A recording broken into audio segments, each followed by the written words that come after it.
That little youngin' up to something, he gon' roll when it's right. Ain't no question, they gon' make him take a soul in the night. Once he ran from automatics, he done chose. Yo, what's good, man? What's the word? What's going on, man? How y'all boys been? Good. For sure. Now, hey, for people that's watching this interview, you know what I'm saying, they may be unfamiliar with you guys. Who do I have in front of the camera right now?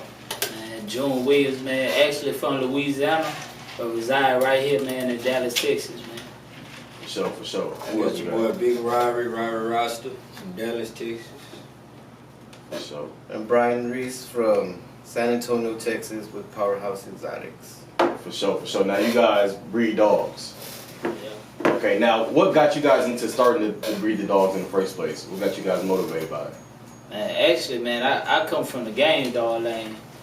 You know, as coming up as a child and a younger adult, man, I just always felt like, a blue dog was a bully. So I always felt like I never mess with a bully, bro. I never mess with a blue dog. Right. But bro, as you get older, you kind of grow out of different things, bro, and grow into other things. But with me being a dog lover, that's what made me go ahead and take into consideration of, breeding these bullies, man. Because my big brother, Swin Edwards, out of Jonesville, Louisiana, bro, he bred bullies. And my first time stopping by his house, I'd never seen puppies at 8 weeks old with muscle and body and big heads already. I was like, bro, I gotta mess with this dog. Yeah, that's so wild. So I wanted to get into these Dex line dogs, and he was like, nah, bro, Miyagi is the next hottest thing. And when he pulled up Miyagi, bro, all I know it was a bow-legged dog with Chinese eyes, dog. And I'm like, bruh, he looked like a Chinese dog to me, bruh, something I never seen. So what year was that when he first introduced you to the Miyagi dog? Man, that was like 7 years ago. 7 years. Okay, now when did they really get popular? I think bullies was already going even before that. But I think up into I'd say they was already going. But when it really came to the exotic era, I really feel like the American bully breed really took off. Okay. Because you got to see something different. Because when you think of a American bully, bro, you think of something with a bigger head, more body, more bone, more definition when it comes to the body. Right. But it still almost resemble American pit bull terrier. Right. So, but when you come to the exotics, bro, you got something with a different look, a shorter muzzle, shorter dogs, man, bow-legged, just more exaggerated features to it. It's like, bro, what the hell is that? Just a new dog that nobody had ever seen, and at the same time was kind of getting sculpted. Yeah. Okay, getting all the kinks worked out, all the sloppiness, all the loose skin. Yeah. So it's basically like a lot of science put into this to try to create that perfect dog, the perfect bully. That is science. Okay. I can say because they get more technology with it. You know what I'm saying? But at first they just mixing dogs, whatever they feel. And just try to see what works, type thing. Yeah. It's most definitely different from what a lot of people think. A lot of people think that you can just jump in and put this with that and create this and that, and it's really it's bigger than that, bro. For sure. Now, Pokemon Go, you know what I'm saying? You had the first hybrid bully. Well, I purchased him. Okay, I purchased him from Antonio Vera. Okay. Now, how was that experience knowing that you had the only hybrid? How was it like? Well, at that time, we were just talking about that. It was the first Merle dog documented as a hybrid. There was no hiding behind the mix or whatever. It was put on paper what was used to make them, and at that time there was only one other Merle dog. So if you weren't using either Pokemon or it was Triple G at the time, you were lying about having Merle. You know what I'm saying? Damn. And he was already a promoted dog in the United States, Thailand, Europe, so I didn't mind paying the money for him because all the promotion was done. There was $1,000 of promotion already in front of him buying it, so it only makes sense. So when I bought them, all I did was lower the stud fee, and I tripled the amount of stud fees that was sold. That's smart. You know what I'm Smart. Now, let's say I have a dog. I believe this bully can be the next big thing. What goes into the promotion process behind getting that dog up there? It's more than just a bully, you know what I mean? So, some dogs can, without even promoting, just a picture of seeing a dog can make a dog's career. Okay. Yeah. But if you're not somebody that can push a dog or promote and just be good with people, nobody's gonna want to deal with you. You know what I mean? Or nobody's gonna know you. Okay. Person play a role as well. Yeah. So, But what would be a better, like, he said, basically, like, what would be a better way if you just fresh and you right, trying and to I don't know type thing. Yeah. Well, there goes a lot into it. There's photo shoots, you know what I mean? Okay. And by the time your dog Marketing, if you really want to be technical, marketing, networking, promotion, bro. Okay. Just like any other thing that you're dealing with when it comes to an industry, when it comes to rappers, you got new rappers that come in the game and they automatically blow up. But it's because of what's behind them. It's a name, it's a brand, it's marketing, it's networking, it's promotion. They coming out to shows, they showing up at little local places where they passing out flyers, they passing out free CDs and, well, when CDs was in, whatever. But at the same time, still the same thing, man. It's like everything in general, marketing, a rapper, any product. The same thing as a right, like you said. Okay. company. You know, it's how you put yourself out there, basically. For sure, for sure. Now, how important is it, like, for the breeder, you know what I'm saying, to carry themselves? Like, if I'm going out flashy, do you think that'll increase the quality of my dogs? To where people want to buy from you personally? Yeah, you'll attract more flashy people, bro. But like me, bro, I don't. It's certain. All attention, not good attention. As far as you know, how people say all publicity is good publicity, Right. but you gotta understand, bro. When you out here in this game, it's not only breeders that's watching you.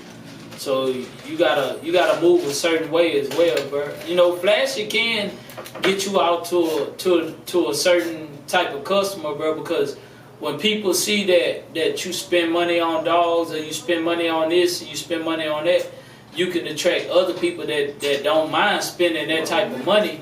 But as a whole, you have to understand the type of attention that you attract as well. Right. You know, you attract people that don't really have money, but they like the type of people that do have money. And next thing you know, you got people watching you, got people trying to rob you. And For sure. Now, we spoke a little bit about this off camera, like, you know what I'm saying, when there's shows, there's a lot of hate going on, and you know what I'm saying, in the dog game. How does that start in the first place? Like, how does the hate come along? You want to get down, or you? It's like everything else in general. You know what I mean? You gotta have your yin and your yang. You know what I mean? If nobody's hating you, you ain't doing nothing right. You know what I mean? Basically, you know, it's everybody wants to be the first to do something in this in this game, especially. You know what I mean? There's so many shows right now. It's saturated. You know what I mean? Yeah. Like, there's so many shows. How can I put it? It's like Netflix series every month. Right. You know what I mean? You gotta set yourself apart from everybody else to throw the movie. You know what I mean? Instead of like a little series. You know what I mean?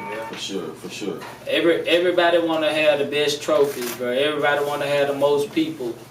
You know, everybody want that rep. But at the end of the day, bro, just sitting back analyzing and really seeing the bigger picture. Say, bro, at the end of the day, it's about the dogs, man. As long as you come with good hardware, you know, stuff to show your appreciation for the people that came out and put in the hard work of the dogs, bro, you don't have to have the most people. You don't have to have the best trophies, which you do have to have good trophies and good hardware for the people, but you don't have to go overboard trying to outdo the next host or something like that, bro, in order to be recognized and in order to be seen as having an actual good show in a show that can go on for years and years and years and on to come. Sure. Like, nobody want, I know, I'm going to speak for me. I don't want a one-hit wonder. Like, you know, I know a lot of rappers, bro, that done did one-hit wonders, bro, and that's all they known for is that one hit. You know, bro, I'm more to longevity and to, man, year after year after year, you looking forward to coming to my show. For sure. Okay. That's a good breakdown. Now, you said rappers. You know what I'm saying? I know it's a lot of rappers that's rapping about the bullies and entering the dog game right now. Who are some artists that you guys know that we may not notice in the dog game? Man, you got Chaz Cobb, you know, one of my good people out there in Atlanta. You got T.Z. Mitchell, you know, out there in Fort Worth. You even got Fred Rory, which was signed to YFN Lucci. Boosie got dogs. Gates got dogs. Sauce Walker. Yeah, Sauce Walker. They whole crew got dogs right now. Yeah. It'd be surprised when Rondo got dogs. Man, people with the boys in Chicago. THF Zoo. I seen him with dogs. Shout out Bezu for sure. Yeah, bro. It's a lot of people, bro, that really got bulls right now. But you got certain rappers out there that's really taking it serious and like Chaz Cobb. Chaz Cobb on a different level. Waka Flocka brother, which I don't even like to refer to him as Waka Flocka brother, but for people that don't know, man, Chaz Cobb. See, bro, Chaz really do it like on a real level, bro. He got Grinchies, he got exotics, like he really on a major level with it, bro. I just learned about them Grinchies. Yeah. Now, Yeah. for like, let's say like rappers get into the game just because it's the hot thing, it's a fad. How do you guys feel about it? Is it like a sign of disrespect to you guys because you guys do it for real? Me personally, bro, I'm gonna be honest, dog. Like with me personally, how deep I am into it, I don't like to present the game to people that only want to get into it for money, bro. Because at the end of the day, they don't understand the L's that come with it. Dogs that don't take, females that lose puppies, or you end up losing your female and the puppies due to, you know, trying to have a puppy. Yeah, all the complications. All complications. So people like that, you know, they get to the market, they end up want to go ahead and sell out, you know, as far as selling low and just trying to get up out the game and just trying to make a couple dollars, because even selling a dog for $1,000, that's a come up, because at the end of the day, it's a dog. It's a whole nother job. It's a whole nother career. Yeah. It's a whole.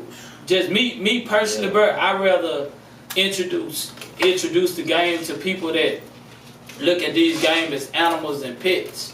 You know, at the end of the day, bro, like real dog lovers and people that really want to produce nice dogs, bro, with less flaws and less health issues. Okay. You know, that's important.